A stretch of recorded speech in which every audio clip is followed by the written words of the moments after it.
Hello friends, नमस्कार। Genius 40 के online platform पे आपका बहुत बहुत स्वागत, अभिनंदन और इस्तकबाल। मित्रों, मेरा नाम है विवेक मौर्य और हम आपको इतिहास पढ़ा रहे हैं। और इतिहास सब्जेक्ट के अंतर्गत हमारा एशियंट हिस्ट्री का सीरीज चल रहा है। एशियंट हिस्ट्री के अंतर्गत हम लोग बुद्धिज्म पढ़ रहे हैं। बुद्धिज्म के अंतर्गत हम लोगों ने इससे पहले यानी बौद्ध धर्म के भाग एक और भाग दो को कंप्लीट किया। आज अंतिम भाग है यानी भाग तीन।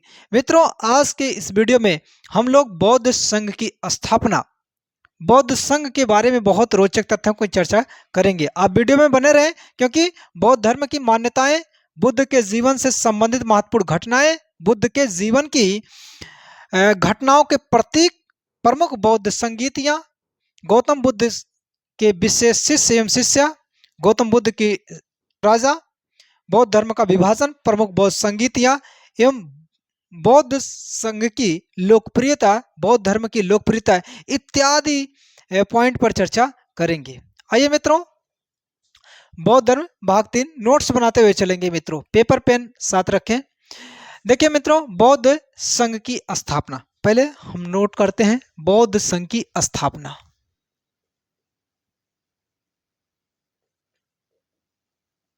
बौद्ध संघ की स्थापना, बौद्ध संघ की स्थापना किसके द्वारा हुई? गौतम बुद्ध के द्वारा। गौतम बुद्ध द्वारा बौद्ध संघ की स्थापना गौतम बुद्ध के द्वारा हुआ। स्थान कहां? सारनाथ में। सारनाथ, पिछले वीडियो में मैंने बताया था कि सारनाथ में सर्वप्रथम पहला उपदेश दिया था ऋषि पत्तनम नामक स्थान पर, और वह उपदेश धर्म चक्र प्रवर्तन के नाम से जाना गया। और वही पंच भिक्षुओं को इन्होंने उपदेश दिया जिनका नाम कौंडिन्य, वप्पा, भादिया, महानामा, अस्यागी था। ठीक है मित्रों, सारनाथ में गौतम बुद्ध के द्वारा बौद्ध संघ की स्थापना हुई। किसकी? बौद्ध संघ की स्थापना हुई। ठीक है मित्रों, और इस संघ का प्रकार की अगर मैं चर्चा करूं, बौद्ध संघ का प्रकार ये कैसा था? गणतांत्रिक प्रणाली पर आधारित था। कैसा था? गणतांत्रिक प्रणाली पर आधारित। गणतांत्रिक प्रणाली पर, गणतांत्रिक प्रणाली पर आधारित था। गणतांत्रिक प्रणाली पर आधारित था। और संघ में प्रवेश करने की न्यूनतम उम्र जो बनाई गई, यानी बुद्धिज्म यानी बौद्ध संघ में प्रवेश की न्यूनतम आयु, न्यूनतम आयु मित्रों, न्यूनतम आयु 15 वर्ष। कितना? 15 वर्ष रखा गया। 15 वर्ष। और ध्यान देने वाली ये बात है कि 15 वर्ष कंप्लीट करने पर कोई भी बौद्ध संघ का सदस्य बन सकता है, परंतु एक शर्त था मित्रों। वह शर्त क्या था? अभिभावक की स्वीकृति अनिवार्य थी।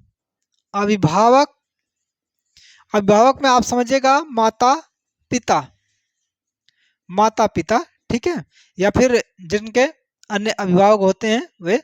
अभिभावक की स्वीकृति, स्वीकृति अनिवार्य, अभिभावक की स्वीकृति अनिवार्य रखी गई। और बौद्ध संघ के जो सदस्य हुआ करते थे वे दो भागों में विभाजित थे। बौद्ध संघ के सदस्य और बौद्ध संघ के सदस्य को मित्रों अनुयायी के नाम से जाना जाता। अनुयायी, क्या? अनुयायी। बौद्ध संघ के अनुयायी जो थे वो दो भागों में विभाजित थे। एक थे भिक्षु और भिक्षुड़ी। ये क्या है? पहला भिक्षु या भिक्षुड़ी, भिक्षु या भिक्षुड़ी। और दूसरे कौन हुआ करते थे? उपासक या उपासिकाएं। ठीक है, उपासक या उपासिकाएं। उपासक या उपासिकाएं। ठीक है मित्रों, बौद्ध भिक्षु या भिक्षुड़ी और बौद्ध भिक्षु या भिक्षुड़ी एक कैसे हुआ करते थे, ये सन्यासी जीवन व्यतीत करते थे। बुद्धिज्म यानी बौद्ध धर्म ग्रहण करने के पश्चात जो सन्यासी जीवन व्यतीत करते थे उन पुरुष भिक्षु को क्या कहा जाता था, भिक्षु, और यदि वह महिला है तो क्या कहा जाता है, भिक्षुड़ी कहा जाता था। ठीक है, इस बात का ध्यान रखेंगे। देखिए ये सन्यासी जीवन व्यतीत करते थे, ये सन्यासी जीवन व्यतीत करते थे। ठीक है, इनका जीवन पूरी तरीके से सन्यास पर आधारित था। ठीक है, मोह माया का त्याग करके, ठीक है, ये संत बन जाते थे। और उपासक या उपासिकाएं जो हुआ करती थी, देखिए पुरुष हैं तो उपासक, महिलाएं उपासिकाएं, ये गृहस्थ जीवन में रहकर, एक गृहस्थ में रहकर बौद्ध धर्म का अनुसरण करने वाले लोग थे। तो ये नोट करते हैं, ये गृहस्थ में रहकर एक गृहस्थ में रहकर बौद्ध धर्म का अनुसरण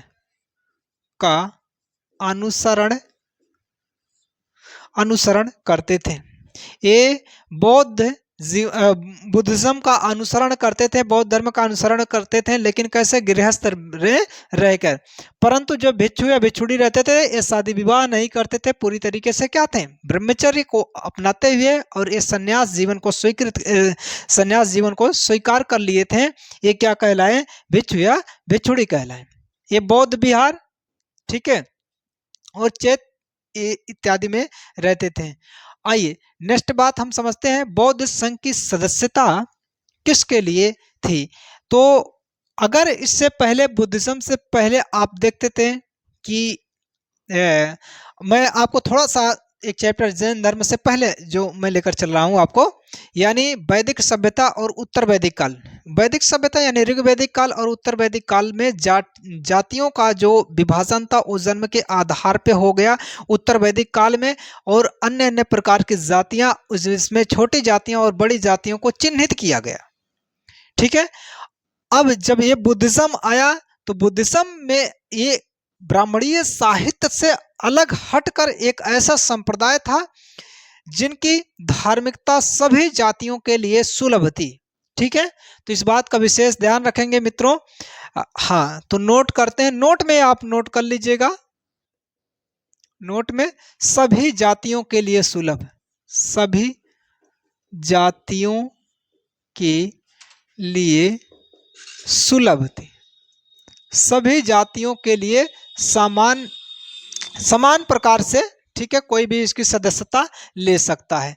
दूसरा, अगर नोट नंबर सेकंड की अगर मैं बात करूं तो यहाँ पर जो महिला है वो भी बौद्ध संघ में शामिल हो सकती हैं, पुरुष हैं वो भी शामिल हो सकती हैं। यहाँ से एक बहुत प्यारा सा क्वेश्चन पूछा जाता है मित्रों कि प्रथम बौद्ध भिक्षुड़ी कौन थी, तो प्रजापति गौतमी थी, उनकी माता। ठीक है, प्रजापति गौतमी थी, और इसको महिलाएं और पुरुष दोनों इसमें शामिल हो सकते हैं।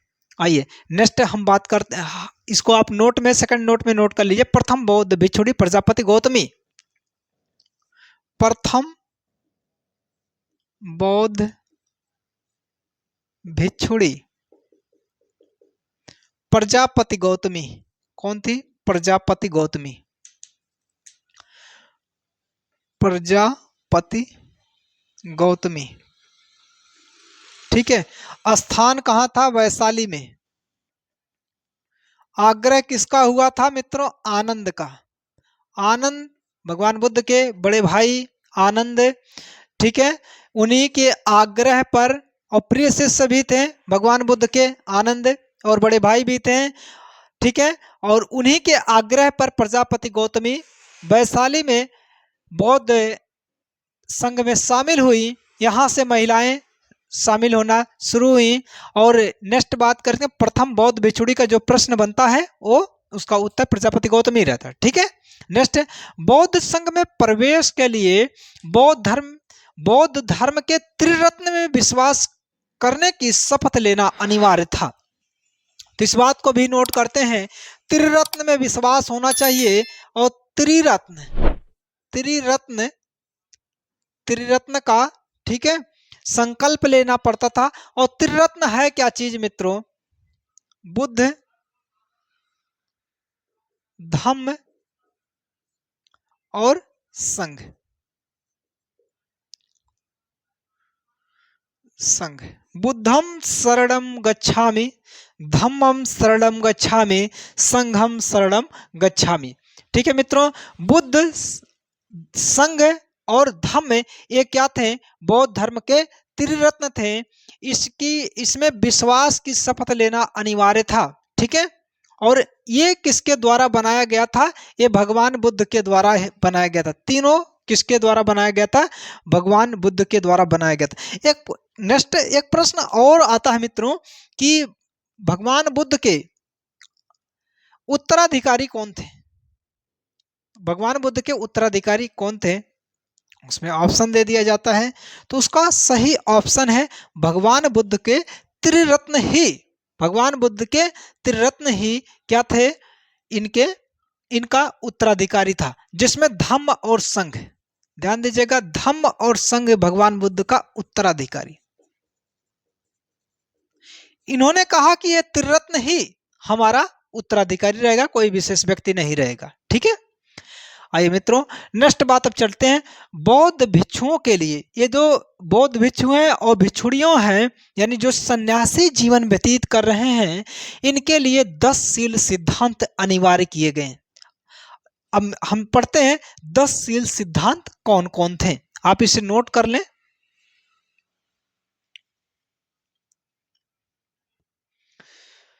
मित्रों अब हम देखते हैं बौद्ध भिक्षुओं के लिए 10 शील सिद्धांत है।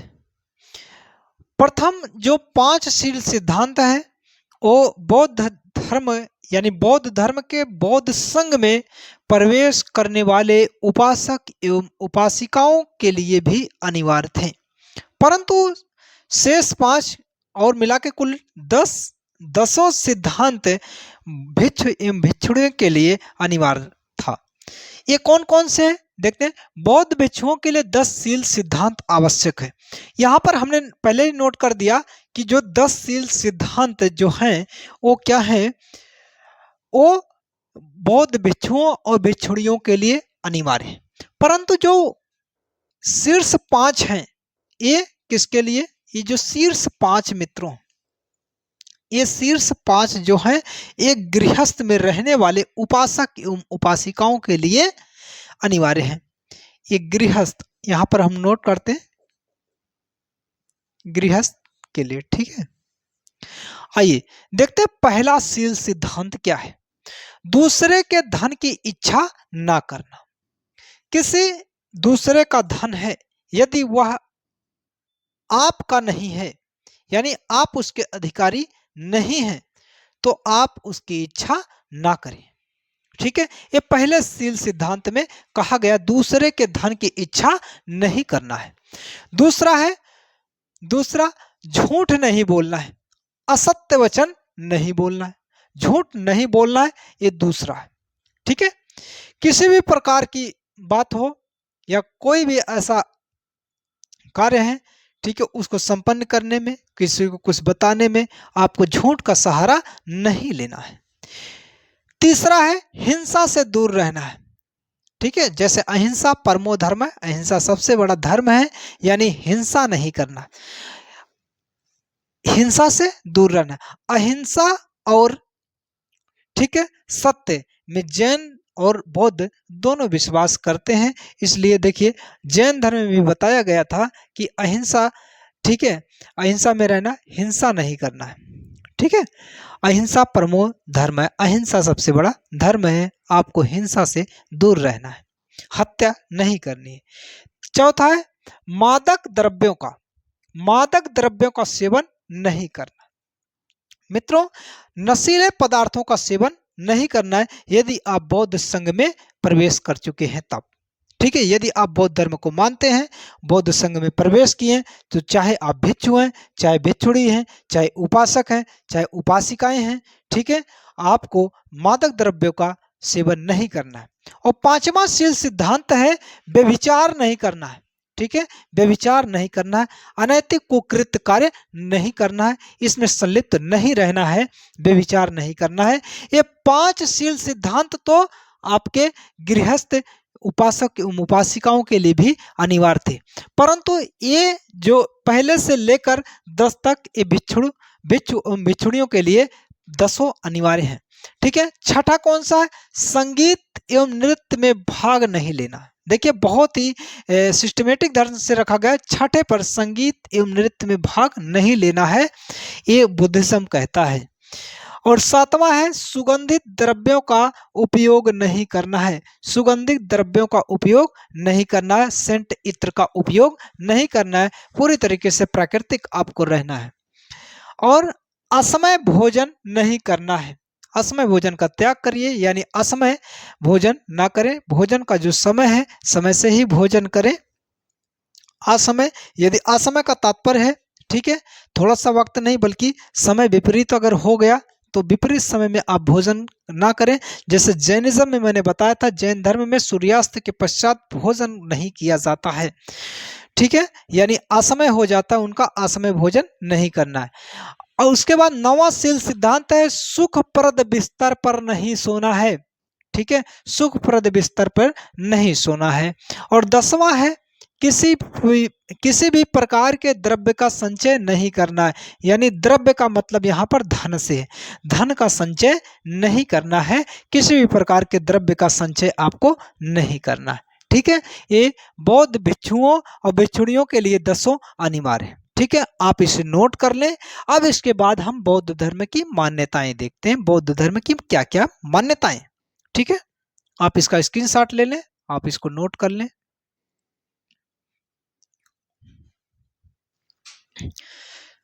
मित्रों, अब हम देखते हैं बौद्ध धर्म की मान्यताएं। ठीक है, बौद्ध धर्म की मान्यताएं या बौद्ध धर्म के दर्शन। बहुत ही देखिए कम पॉइंट में हमने समझाने का प्रयास किया। इसमें पहला है बौद्ध धर्म क्षणिकवादी है। बौद्ध धर्म क्या है मित्रों? क्षणिकवादी है। और बौद्ध धर्म अंतः शुद्धिवादी है, अंतः शुद्धिवादी है। ठीक है, और दूसरा है बौद्ध दर्शन कर्मवादी है, एक कर्मवाद में विश्वास रखता है। ठीक है, आपके जैसे कर्म है वैसे ही आपको फल प्राप्त होंगे, जिस प्रकार से आपका कर्म है उस प्रकार से आपकी प्रसिद्धि रहेगी। ठीक है, तीसरा पॉइंट है बौद्ध धर्म की मान्यताएं या बौद्ध धर्म के दर्शन में, बौद्ध धर्म या बौद्ध दर्शन आत्मा एवं पुनर्जन्म में विश्वास रखता है। बौद्ध धर्म आत्मा एवं पुनर्जन्म में विश्वास रखता है, परंतु मित्रों यह ईश्वर जैसी चीज या ईश्वर जैसी वस्तु या ईश्वर जैसे शब्द में विश्वास नहीं रखता है। ठीक है, बौद्ध दर्शन आत्मा एवं पुनर्जन्म दोनों में विश्वास करता है। ठीक है, और ध्यान देने वाली बात यह है कि पिछला चैप्टर जो आपको जैनिज्म मैंने पढ़ाया, जैन धर्म भी आत्मा एवं पुनर्जन्म में विश्वास रखता है। आइए नेक्स्ट, बौद्ध धर्म के देखिए, बौद्ध धर्म का मूलाधार, जो बौद्ध धर्म का मूलाधार है, मूल है, वो 4 आर्य सत्य है, वो 4 आर्य सत्य है। और पहला आर्य सत्य है दुख है। ठीक है, जीवन यानी जीवन दुखों से भरा हुआ है, प्रत्येक व्यक्ति के जीवन में दुख है। ठीक है, अगर भौतिक जीवन में है तो दुख है। और दूसरा दुख समुदय, दुख समुदाय का मतलब क्या है? दुख का निदान, दुख का निदान भी आवश्यक, दुख का निदान है। और तीसरा है दुख निरोध, यानी दुख का निवारण, दुख का निदान करने का। ठीक है, दुख का निदान है, इसका मतलब आप इसका निराकरण कर सकते हैं। और दुख निरोधगामी प्रतिपदा, दुख निवारण संबंधी उपाय, ये क्या है? 4 आर्य सत्य हैं जो बौद्ध धर्म की मान्यताएं या बौद्ध धर्म के दर्शन का मूलाधार हैं। और नेक्स्ट बौद्ध धर्म के त्रिरत्न। ठीक है, बौद्ध दर्शन में त्रिरत्न, इसकी चर्चा अभी पहले sometimes ago we will describe about it, यानी बुद्ध धम्म और संघ। ठीक है, बौद्ध धर्म के त्रिरत्न कौन कौन से हैं? बुद्ध है, धम्म है और संघ है। ठीक है मित्रों, नेक्स्ट बात हम देखते हैं, भगवान बुद्ध के जीवन की घटनाओं से संबंधित प्रमुख प्रतीक या चिन्ह। आप इसे नोट कर लें या एक स्क्रीनशॉट ले लें। मित्रों, अब हम देखते हैं बुद्ध के जीवन की प्रमुख घटनाओं से संबंधित प्रतीक या चिन्ह और बुद्ध के जीवन की 4 महत्वपूर्ण घटनाएं। आइए मित्रों, यह हमने नोट किया है बुद्ध के जीवन की घटनाओं के प्रतीक। प्रतीक से प्रश्न बनते हैं। देखिए, गर्भ में आने का जो प्रतीक था, स्टार्टिंग में ही मैंने बताया था, क्या? हाथी। क्या? हाथी। जबकि भगवान बुद्ध के जन्म का प्रतीक क्या है? कमल। क्या मित्रों? कमल है। ठीक है। तीसरा, भगवान बुद्ध के यौवन को किस प्रतीक से जाना गया? साढ़। ठीक है। उनकी युवावस्था को कौन सा प्रतीक माना गया? साढ़। और चौथा, गृह त्याग। गृह त्याग का प्रतीक क्या है? घोड़ा है। और भगवान बुद्ध के ज्ञान प्राप्ति का प्रतीक क्या है? बोधि वृक्ष। क्या है? बोधि वृक्ष, जिसे शशांक ने कटा कर फेंक दिया था। ठीक है। उसकी चर्चा इतिहास में हम बाद में करेंगे, अभी आप प्रतीक समझे। और छठा कौन सा है? प्रथम उपदेश, जो धर्म चक्र प्रवर्तन था। प्रथम उपदेश सारनाथ ऋषिपत्तनम में, वो प्रथम उपदेश का जो प्रतीक माना गया वो चक्र है। किसे? चक्र को माना गया। जबकि निर्वाण का प्रतीक क्या है? पदचिन्ह। क्या मित्रों? पदचिन्ह निर्वाण का प्रतीक। और आठवां है, मृत्यु का प्रतीक क्या है? स्तूप है। क्या है? स्तूप। ठीक। और बुद्ध के जीवन की 4 महत्वपूर्ण घटनाएं। 4 महत्वपूर्ण घटनाएं। जब 29 वर्ष की अवस्था में उन्होंने गृह त्याग किया, तो गृह त्याग का जो घटना है वो बौद्ध धर्म में, बुद्धिज्म में महाभिनिष्क्रमण के नाम से जाना जाता है। महाभिनिष्क्रमण। ठीक है। और दूसरा घटना कौन सा है? संबोधि, यानी उनके परम ज्ञान की प्राप्ति, जैसा कि चैप्टर में पढ़ाया गया। वो क्या है? ज्ञान प्राप्ति या निर्माण है। ठीक है। निर्माण कहा गया। और प्रथम उपदेश क्या कहा गया? धर्म चक्र प्रवर्तन ऋषिपत्तनम में। ठीक है। सारनाथ के ऋषिपत्तनम में। और चौथा है एक घटना, वो कौन सा है? एक महत्वपूर्ण घटना, देहावसान, इनकी मृत्यु महापरिनिर्वाण है। ठीक है। मल्लों की राजधानी कुशीनगर में इनका महापरिनिर्वाण हुआ और मल्लों के द्वारा अंतिम संस्कार हुआ। ठीक है।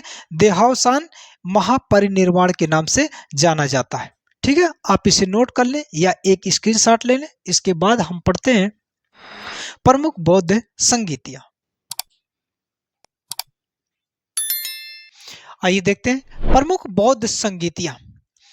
इधर हमने कुछ कॉलम बनाए हैं, जिसमें पहले कॉलम में संगीति प्रथम, द्वितीय, तृतीय, चतुर्थ है। उसके बाद समय रहेगा, फिर स्थल है। ठीक है। और इसके अध्यक्ष है और किसके संरक्षण में। ठीक है। यानी शासक कौन था। प्रथम बौद्ध संगीति का आयोजन 483 ईसा पूर्व में। कब मित्रों? 483 ईसा पूर्व में। कहां पर हुआ? राजगीर में। राजगीर माने तो बिहार। जिसके अध्यक्ष किसे नियुक्त किया गया था? कौन अध्यक्षता किया था? महाकश्यप। महाकश्यप इसकी अध्यक्षता किए थे। और जिसका संरक्षण किसको, देखिए, किसके संरक्षक में, यानी शासक कौन था? अजातशत्रु। वहां का शासक कौन था? अजातशत्रु। ठीक है। द्वितीय बौद्ध संगीति मित्रों, अब ध्यान दीजिए, द्वितीय बौद्ध संगीति का आयोजन 383, कब? 383 ईसा पूर्व में हुआ। कहां पर? वैशाली में हुआ। वैशाली में हुआ। सब कबीर और यानी अस्तवीर यस ने इसकी अध्यक्षता किया। ठीक है। और उस समय सम्राट कौन था? कालाशोक। ठीक है। वैशाली का। और वहां संरक्षक यानी सम्राट कौन था? कालाशोक था। नेक्स्ट, तृतीय बौद्ध संगीति मित्रों, ध्यान दीजिए, तृतीय बौद्ध संगीति का आयोजन 250 ईसा पूर्व में हुआ। कब हुआ? 250 ईसा पूर्व में हुआ। पाटलिपुत्र में हुआ। बिहार का राजधानी वर्तमान में पटना, वही पूर्व नाम क्या था? पाटलिपुत्र था। ठीक है। गंगा एवं सोन नदी के संगम पर जो स्थित है पाटलिपुत्र, वहां पर तृतीय बौद्ध संगीति का आयोजन 250 ईसा पूर्व में हुआ।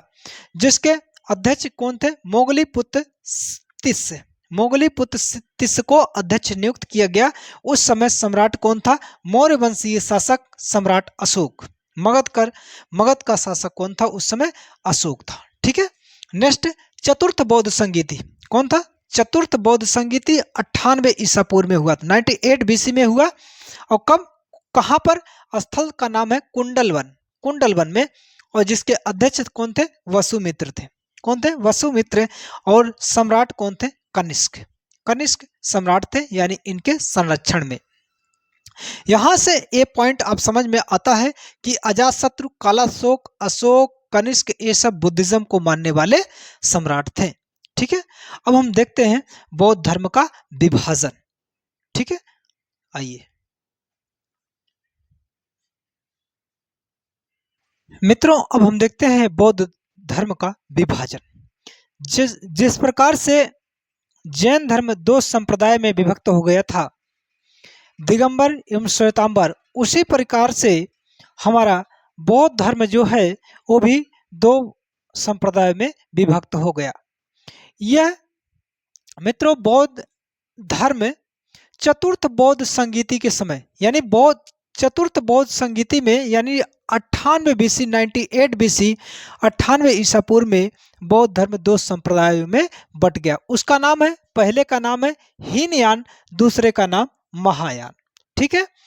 देखिए पहले हीनयान के बारे में समझिए। हीनयान महाशाखा जो है, हीनयान महात्मा बुद्ध के उपदेशों में कोई परिवर्तन नहीं किए।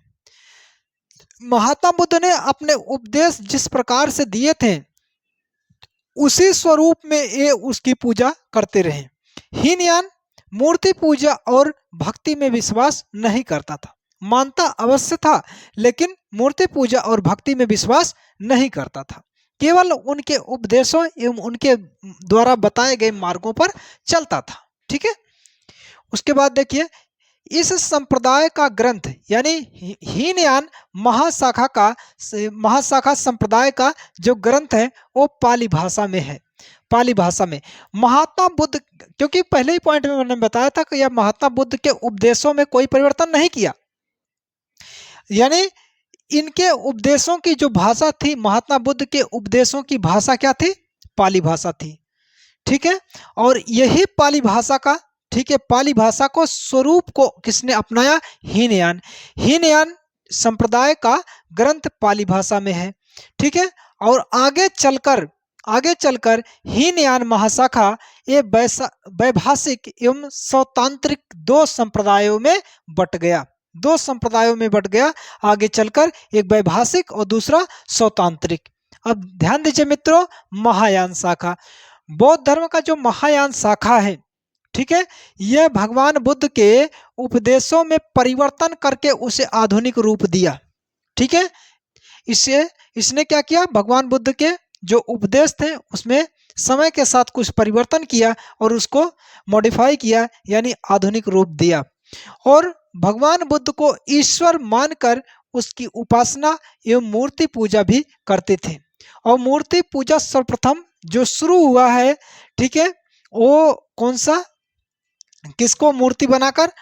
भगवान बुद्ध को मूर्ति बनाकर मूर्ति पूजा वहां से शुरू हुआ। किसमें हम बात कर रहे हैं? हम ब्राह्मणीय यानी ब्राह्मणेतर साहित्य की हम बात कर रहे हैं। यानी 72 संप्रदाय जो बने वैदिक काल के, यानी उत्तर वैदिक काल के बाद जो 72 संप्रदाय बने हैं, उन 72 संप्रदायों में से ये जो भगवान बुद्ध की मूर्ति पूजा सबसे पहले हुई है, और वो भी महायान शाखा के अंतर्गत। और इस संप्रदाय का ग्रंथ किस भाषा में है? पाली भाषा में नहीं है मित्रों, यहाँ पर गलत लिखा है, संस्कृत भाषा में था। ठीक है। इस संप्रदाय यानी महायान संप्रदाय का ग्रंथ है संस्कृत भाषा में, जबकि हीनयान शाखा का किसमें? पाली भाषा में था। ये संस्कृत भाषा में इसके, ठीक है, और उपदेश हैं। और आगे चलकर महायान शाखा वज्रयान शाखा में विभक्त हो गया। वज्रयान शाखा में विभक्त हो गया, टूट गया। ठीक है। और ध्यान देने वाली बात है कि वज्रयान शाखा ही महात्मा बुद्ध के द्वारा बनाया गया जो बौद्ध धर्म था उनके विनाश का कारण बना, यानी उसके पतन का कारण। कभी यदि आपसे प्रश्न पूछा जाए कि बौद्ध धर्म के पतन का कारण क्या था, तो बौद्ध धर्म के पतन का कारण क्या था? वज्रयान शाखा था। ठीक है। आज की वीडियो में मित्रों आप इसका स्क्रीनशॉट ले लें। आज की वीडियो में बस इतना ही। मिलते हैं एक दूसरी वीडियो में, तब तक के लिए धन्यवाद, नमस्कार। और यदि वीडियो पसंद आई मित्रों तो वीडियो को आप लाइक करें, शेयर करें और कमेंट करें।